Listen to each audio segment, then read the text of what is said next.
እያስተማረው የመጣ ይህንን ትምህርት ነበር። ትምህርቱን የጀመረው በዚህ ቃል መጽሐፍ እንደሚነግረን ዮሐንስ መጥምቅ ቃለ ዓዋዲ ዘይሰብክ በገዳም ተብሎ ነው የሚጠራው። በምድረ በዳ የሚጮህ የአዋጅ ነጋሪ ድምፅ ተብሎ ይጠራል፣ ወይም ቃለ ዓዋዲ ተብሎ ነው የሚጠራው። እስኪ ቃለ ዓዋዲ በሉ። ቃለ ዓዋዲ ማለት አዋጅ ነጋሪ ማለት ነው። ለንጉሥ በፊት በፊቱ ዜና መንግስቱን የሚያውጅ አንድ መልእክተኛ፣ ታማኝ መልእክተኛ ይኖረዋል። ያም በፊት በፊት እየሄደ ንጉሥ እየመጣ ነውና መንገዱ ይስተካከል፣ ሰውም እጅ መንሻውን ይዞ ይውጣ፣ ንጉሱን ይቀበል እያለ መልእክት እንዲያስተላልፍ የሚመደብ መልእክተኛ ነው። ስለዚህም ዛሬ የእግዚአብሔር መንግስት ወደ ሰው ልጆች በመጣች ጊዜ መንግስተ ሰማያት የተባለች ክርስቶስ በልጅነት ለቤተ ክርስቲያን የሚሰጣት ስልጣን፣ መንግስተ ሰማያት የተባለችው ክርስቶስ የሚሰብካት ወንጌል ናት። መንግስተ ሰማያት የተባለችው ክርስቶስ በደሙ የሚገዛት የክርስቶስ ማህበር፣ ክርስቶስ ራስና ጉልላት የሆነላት ቤተ ክርስቲያን ናት። መንግስተ ሰማያት ተብሎ የተጠራው ራሱ ክርስቶስ ነው። ክርስቲያኖች አራት አይነት ትርጉም ይኖራል። መንግስተ ሰማያት ማለት ስንት አልኳችሁ? አንደኛው እግዚአብሔር ወይም ራሱ በስጋ የተገለጠው ኢየሱስ ክርስቶስ ለምዕመናን የሚሰጣቸው ልጅነት መንግስተ ሰማያት ተብላ ትጠራለች። ለምዕመናን የሚሰጣት ልጅነት መንግስት ናት እሷ ራሷ። ዮሐንስ በወንጌሉ ምዕራፍ 1 ቁጥር 12 ላይ እንደሚናገረው ለክርስቲያኖች የተሰጠችው ልጅነት በእግዚአብሔር ዘንድ ለሰው ልጅ የተሰጠች ስልጣን ተብላ ትጠራለች። ስለዚህ አንዷ መንግስተ ሰማያት ተብላ በዮሐንስ ስብከት የተሰየመችው ለክርስቲያኖች የተሰጠችው ልጅነት ናት ማለት ነው።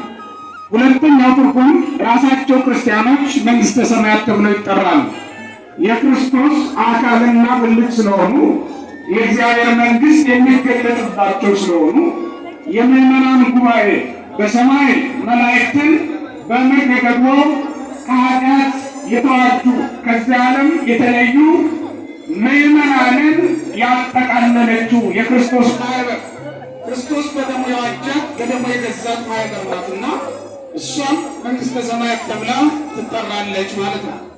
ሶስተኛው ክርስቶስ ሊሰብክልን የተዘጋጃት ወይም አሁን ዛሬ የሰጠን ቃሉ ወንጌል መንግስተ ሰማያት ተብላ ትጠራለች። አራተኛውና የመጨረሻው መንግስተ ሰማያት ትርጉም ራሱ ክርስቶስ ነው። አማልቆት ራሱ ክርስቶስ መንግስተ ሰማያት ተብሎ ይነገራል። መንግስተ ሰማያት የጻድቃን ርስት ናት። እንደሚታወቀው የጻድቃን ርስታቸው ራሱ ኢየሱስ ክርስቶስ ነው። ኢያሱ ለእስራኤል ዮርዳኖስን ከተሻገሩ በኋላ ያወረሳቸው ለአብርሃም በቃል ኪዳን የተሰጠችውን ምድረ ርስትን ነው። ከነዓንን ማለት ነው። ምድረ ርስትን አውርሷቸዋል። ኢያሱ ክርስቶስ ነው። በኢያሱ አንጻር የተቀመጠው ራሱ ክርስቶስ ነው። ኢያሱ የተስፋይቱን ምድር አውርሶ እሱም ሞተ። ኢየሱስ ክርስቶስ ግን ራሱ ሞቶ ራሱን ለኛ አወረሰን። ኢያሱ ምድርን ያወርሳል እንጂ ራሱ ርስት ሆኖ የሚሰጥ አልነበረም። ምክንያቱም ኢያሱ ከሞት በኋላ ሕይወት የሌለው ወይም ሕያው መሆን የማይችል ምውት ነውና የሚሞትን ገንዘብ ሊወርሱት ስለማይገባ ኢያሱን ሊወርሱት አልቻሉም። እስራኤል ግን የተስፋይቱን ምድር አውርሷቸዋል። ክርስቶስ ስለኛ ይሞታል፣ ነገር ግን ስለኛ በሰማይ ሕያው ሆኖ ይታያልና የምንወርሰው ርስታችንም ራሱ ኢየሱስ ክርስቶስ ነው። ክርስቶስን ወርሰን ስለምንኖር እንደ ኢያሱ ምድርን ያወርሳል፣ ርስት ያወርሰናል እንለዋለን። ዮርዳኖስን ያሻግረናል እንለዋለን። ከኢያሱ ለይተን ደግሞ ራሱን ርስት አድርገን እንወርሰዋለን ማለት ነው። ሰው ከርስቱ ላይ የሚበላውን የሚጠጣውን እንደሚያገኝ ሁሉ እኛ ምዕመናን በክርስቶስ ያመን ሁላችን የምንበላውን ሥጋ የምንጠጣውን ደም ያገኘነው ከራሱ ከክርስቶስ ነው። አስተውሎ ወገኖች፣ ማንኛውም ሰው ከርስቱ በመነጨ ውሃ ይታጠባል። ከምንጩ ርስቱ ላይ የፈለቀውን ውሃ ይጠጣል፣ ከርስቱ ላይ የበቀለውን ስንዴ ዳቦ አድርጎ ይመገባል። እኛም ከርስታችን ከክርስቶስ ላይ ነው የተገኘውን ሥጋ በልተናል። መለኮት የተዋሃደውን ነፍሱ የተለየውን ሥጋ ተመግበዋል። ምክንያቱም የምንበላው የምንጠጣውን ያገኘንበት ክርስቶስ ራሱ ርስታችን ስለሆነ የምንታጠብበትን ጥምቀት ሆኖ የተሰጠንን ዛሬ የምናከብረውን ያንን ቅዱስ ውሃ የሚያገኘነውና ነፍሳችንን የሚያጠራትን ከኃጢአት ነው፣ ከእድፍ አይደለም፣ ከውጫዊ ርሳት አይደለም፣ ከኃጢአት የሚያነጻንን ቅዱሱን ውሃ የሚያገኘነው ከራሱ ርስት ሆኖ ከተሰጠን ከክርስቶስ ጎንን የፈሰሰልን የእግዚአብሔር ቤተሰቦች ከክርስቶስ የምንበላውን አግኝተናል፣ የምንጠጣውን አግኝተናል። ታጥበን የምንጠራበትን ንጹሐን ያገኘነው ከራሱ ከክርስቶስ ነው ማለት ነው። ስለዚህ ክርስቶስ እንደ ኢያሱ ርስት አውርሶናል፣ ራሱ ደግሞ ርስት ሆኖ ተሰጥቶናል ማለት ነው። ስለዚህ ምን እንላለን? ርስታችን ማን ነው ብንል ማን ነው እንላለን? ንገሩኝ። ርስታችን ማን ነው? ርስት ያወረሰን ማን ነው? ዮርዳኖስን ያሻገረን ማን ነው?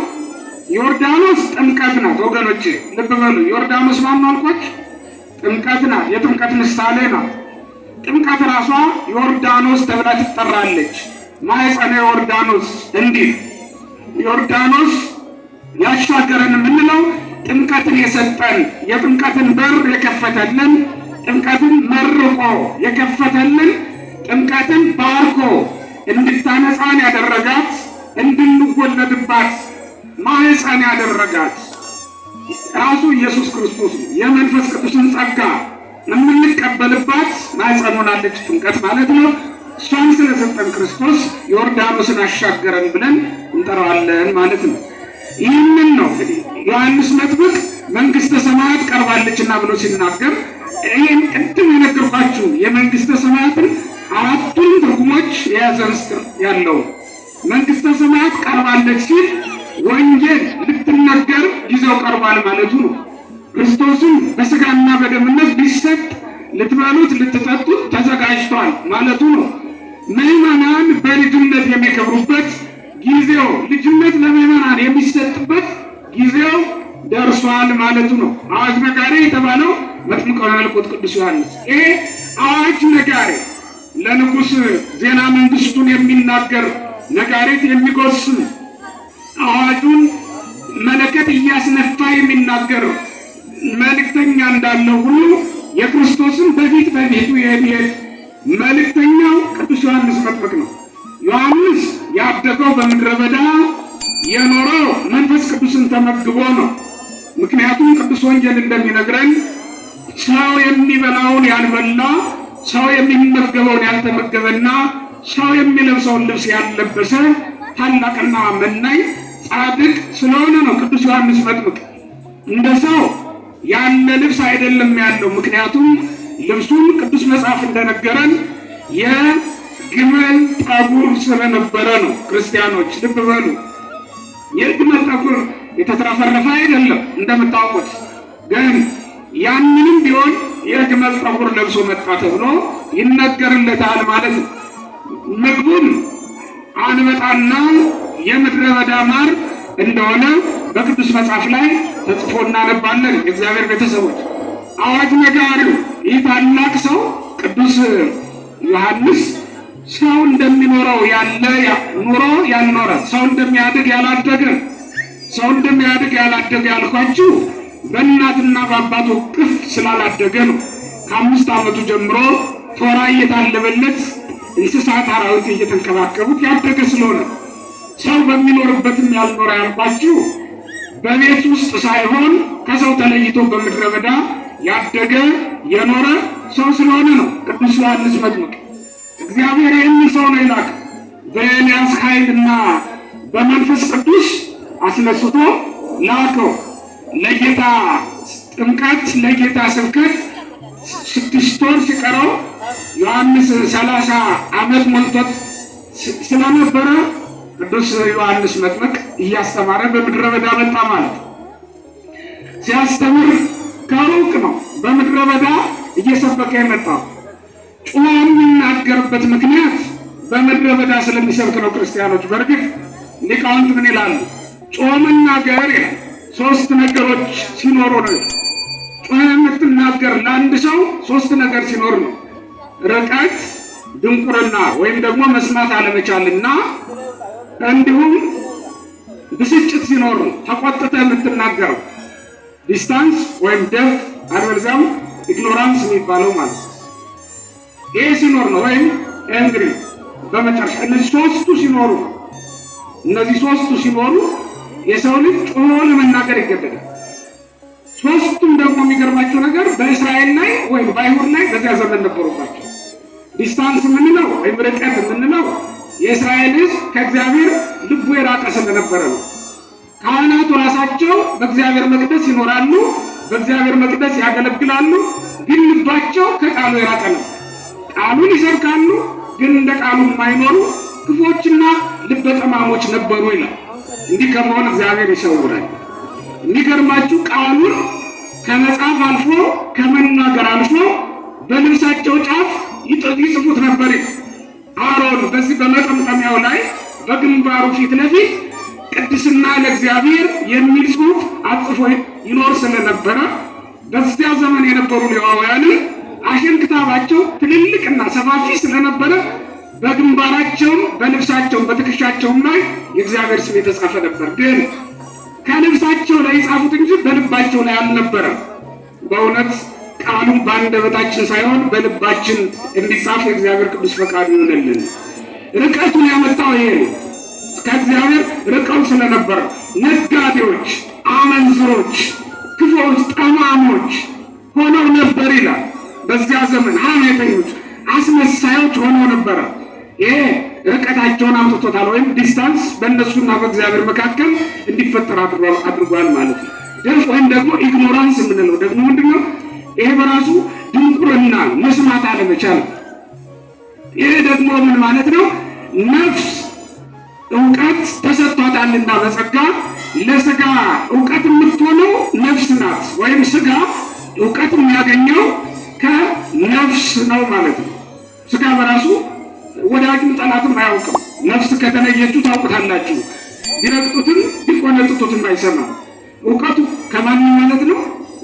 ከማን ነው? ነፍስ ደግሞ አዋቂ የምትሆነው እግዚአብሔር ሲያድርባት ነው። ማን ሲያድርባት?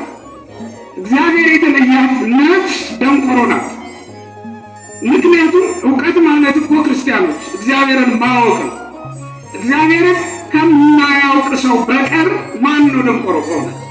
እግዚአብሔርን እንዳለማወቅ ያለ ድንቁርና አለ ማለት ጽመት። ድንቁርና አለማወቅ፣ መስማት አለመቻል ማለት እግዚአብሔርን አለመስማት።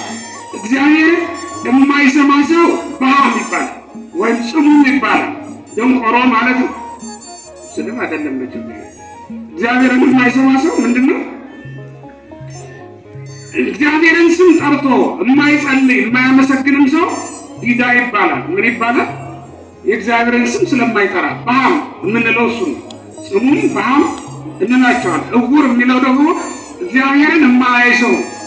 ለዚህ ነው ጌታ እናያለን ትላላችሁ ግን ምን አትሉ አታዩም። እስመ ትብሉ ንሬይ ወይ ትሬዩ እስመ ንብሉ ትሰሙ ወይ ትሰሙ። እንሰማለን ትላላችሁ ምን አትሉ አትሰሙ። እናያለን ትላላችሁ ምን አትሉ አታዩም። የእናንተስ ጆሮቻችሁ ደንቁረዋል፣ ዓይኖቻችሁም ታውረዋል ያላቸው ለዚህ ነው። እግዚአብሔርን እንዳለማየት ያለ ዕውርነት፣ እግዚአብሔርን እንዳለመስማት ያለ ደንቆሮነት፣ ስመ እግዚአብሔር እንዳለመጥራት ያለ ዲዳነት በፍጹም የለም። ክርስቲያኖች ተመልከቱ። ጌታ በዚህ ምድር ላይ በነበረ ጊዜ ደንቆሮ እንዲሰማ፣ ዲዳው እንዲናገር፣ ዕውሩ እንዲያይ ማድረግ ችሏል። በአማነ ነፍስ አይሁድን ግን እንዲሰሙ እንዲናገሩ አላደረጋቸውም፣ አልቻለም። ጽማነ ነፍስ፣ በአማነ ነፍስ፣ ዕውራነ ነፍስ የሚባሉ አይሁድን ግን እንዲያዩ፣ እንዲሰሙ፣ እንዲናገሩ ማድረግ አልቻለም። ተመልከቱ። ዕውር ሆኖ የተወለደው ማብራት ሲቻለው የአይሁድን ልብ ግን ማብራት አልተቻለውም ማለት ነው። ለምን? አይሁድ እምነት ስላልነበራቸው ነው። ዕውራኑ በእምነት አይኖቻቸው በርተውላቸዋል። መስማት የተሳናቸውም በእምነት መስማት ችለዋል። ዲዳውም በእምነት መናገር ይችላል። የማያምን ሰው ግን ይህ ሁሉ አብሮት ይኖራል ማለት ነው። በእምነት ካልሆነ በስተቀር የሰው ልብ ሊፈወስ የሚችል ነገር አይደለም።